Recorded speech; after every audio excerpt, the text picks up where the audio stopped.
The class was laughing at the black girl, and the teacher was encouraging them, until he appeared from the Pentagon. At first glance, it seemed like an ordinary school story. A new student tries to find her place among the spoiled children of influential families. But what if behind the simple words of the girl, which no one believes, there's something much bigger? When the truth finally comes out, it turns out that it's not just a reputation at stake, but national security.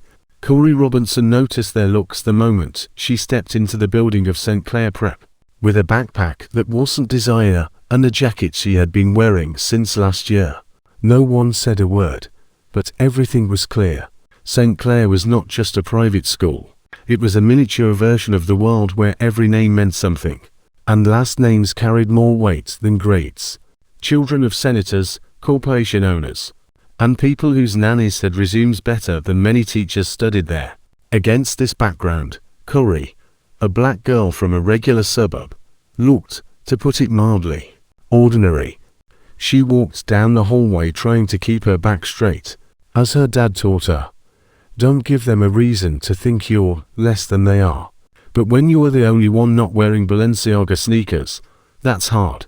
Hey, you're new, a voice called from behind. Corey turned around. Standing before her was a tall blonde boy with impeccably styled hair. Camden Lawrence, the congressman's son. As she learned from the brochure given on the first day, his face was polite, but a frozen sneer was in his voice. Yeah, she replied. I'm Camden. Welcome to the paradise for the rich. Where are you from? Arlington. Oh, cool. My people have a house there when they're not in Miami. My people, he said. She just nodded. Well, see you in social studies, newbie, he said and walked away. At social studies, she sat by the window near the door. The others sat in their usual seats, glancing at each other and whispering. The teacher, Mr. Rawls, looked at her with an expression she had already seen on adults. A mix of curiosity and restrained doubt. We have a new student, introduce yourself, he said without looking up from his magazine. Corey Robinson. We just moved here recently. My mom's a nurse. My dad works at the Pentagon in the cyber division. For a second, the class went quiet. Then someone, it seemed to be Camden, snorted loudly. Several people smirked, and someone whispered, might as well say President, Mr. Rawls smiled too. Pentagon, you say? Well, we all need to aim higher, right? Corey felt her cheeks burn. She knew her father asked her not to reveal his job. But he really worked there, not a spy, not a hero, but a real analyst, part of the cyber defense unit. At lunch, she sat alone. Around her were voices, laughter, the clatter of dishes. Two girls passed by. One said loudly, clearly for her to hear, you really think the Pentagon? Looks like she watches too many TV shows. Corey finished her lunch trying not to show her feelings. In the evening at home, she called her dad. He was on a business trip, as often happened. Everything okay, baby? He asked. Yeah, they don't believe you work at the Pentagon, and are laughing. He was silent for a moment, then said, they will laugh until they see who you really are. And one day, they'll find out who I am. I promise you, the day will come when you'll stand there and they will listen. She didn't answer, just held the phone and listened to his voice. The next day at school, they announced, career day in 3 weeks. Parents would come and talk about their professions. Students were already sharing. Some had moms who were judges. Some dads were lobbyists, fund owners, developers of space programs. When it was her turn, Corey quietly said, my dad, if he manages to get back from his trip, can come too. He works at the Pentagon.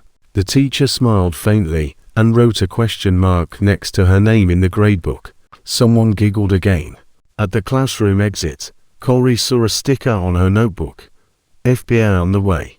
Don't forget your bulletproof vest. She peeled off the note and threw it into the trash. Every week at St. Clair Prep was getting harder. At first, Corey tried not to attract attention, then stopped reacting. And now it seemed, Her mere existence annoyed some, especially Camden. "I heard you brought up the Pentagon again," he threw casually by her locker. "I didn't bring it up," Corey answered calmly. "I was asked," I answered. "Sure, you're a special agent. Or maybe a general's daughter." He smirked and walked away, tossing over his shoulder, "Dad probably drinks coffee with James Bond." Corey didn't respond.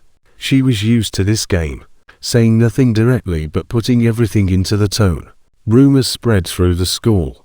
Someone claimed her dad was really a driver, others that he didn't exist at all. In the media journalism club, where Corey naively signed up, they said to her face, "We need an interview with real parents, not made-up ones."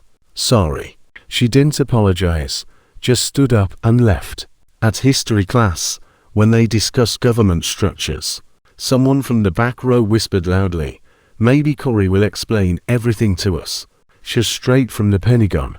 Even the teacher, Miss Lowry, couldn't hold back a slight smile. But the worst part wasn't that. The worst was feeling like even adults didn't believe you. One day after class, Corey stayed late to ask about homework. Mr. Rawls, not looking up from his computer, said suddenly, "Corey, be honest.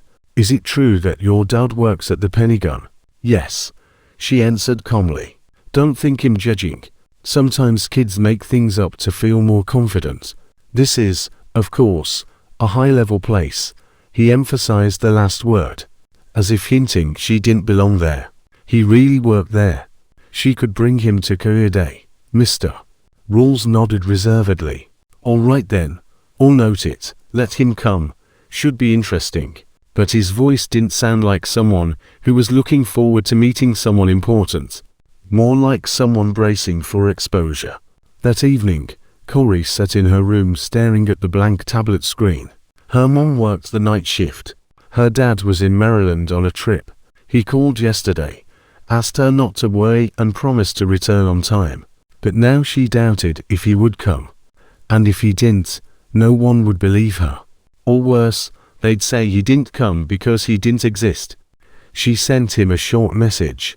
"You'll definitely come." The reply came in minutes. "I promise, baby, won't miss it. And yes, he'll bring the badge, in case anyone needs proof." Corey smiled, but only briefly.